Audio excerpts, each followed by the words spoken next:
Welcome back to the RebelLUG YouTube channel. Today we're going to be taking a look at 4 different trees inspired by RebelLUG builders. We have this super basic flex tube version, the connector version, the weird 3x3, and the Travis brick one. Well, I guess these two are both Travis brick ones, but let's get started. First up is the flex tube tree, and as it sounds, it's made of 2 flex tubes which are intertwined. Now they're actually connected at the bottom by a new piece, which is the 1x2 plate with holes in it, and as you can see, they're just twisted around each other, and that goes up to these leaf stems, which they're kind of inserted into, as you can see right there, and there's another 1x2 plate that holds it all together. At the bottom, I've attached a whip piece, which acts as a nice little bit of the tree trunk going into the ground, and I think it's just a nice detail overall, which makes this stand out a bit. It's a pretty bit basic because everybody uses this tree, and it's always thrown into the background of mocks, and that's because it's so easy to make and maybe took less than 5 minutes to put together.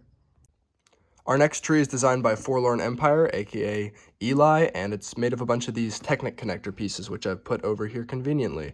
As you can see, it's super basic. You just have the piece with the slit, and the slit acts as kind of exposing the black detail underneath, which is great for these birch trees. He's also used these fangs to create nice little side branches, which work extremely well, and you can see I just used the big leaf pieces in the center and then attach smaller leaves to kind of bulk it out.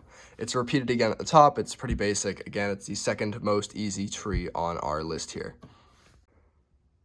Now things are getting slightly more complicated. So for this tree, you're using a bunch of 1x1 pieces, which have studs on all sides, and they go up around the flex tube, and they're actually using some 2x2 plates going around it in this kind of spiral fashion, where it just allows the bark to kind of start to form in this circular fashion, where I've actually used a bunch of these slope pieces to get them all to look in that circular way. And then you have some 1x1 plates kind of just adding detail, and even some round 1x1s too, just to kind of create knots within the bark itself. I've actually left the back of this exposed so you can see which exact plate formations I used to create the front side. And then moving up to the top, you'll notice that there's actually these clip connections which allow the branches to form, where you can place leaves on top of these. They're not all exactly like this. For example, some of them use the Ninjago nunchuck in the bottom there just to create a nice little rounded off piece that stems out from the main trunk, and I think it looks fantastic. I've also beefed up the leaves a little bit with these quarter tile pieces in green just to match the color of the leaves, and I think it looks fantastic. Ignore the too long bar up there, which is kind of sticking out a bit too much, but I think it looks great. And again, at the bottom too, you also can add fang pieces to create these different pieces going into the ground as well, and I made some little mushrooms just to add some scenery. Moving on to my favorite tree of them all, we have the column technique tree, because it basically uses the technique you would use to make a column, where you have the 1x1 bricks going on all sides with the 2 length plates going on each side, and they basically go out to the bigger plates, which form a column. And then you build out the tree from that using slopes on top of these 1x4 plates as they escalate going up to the top. I would not recommend using too big of a bend in this tree, because again, it is a column technique and you're going to have bigger gaps the bigger of a bend you use.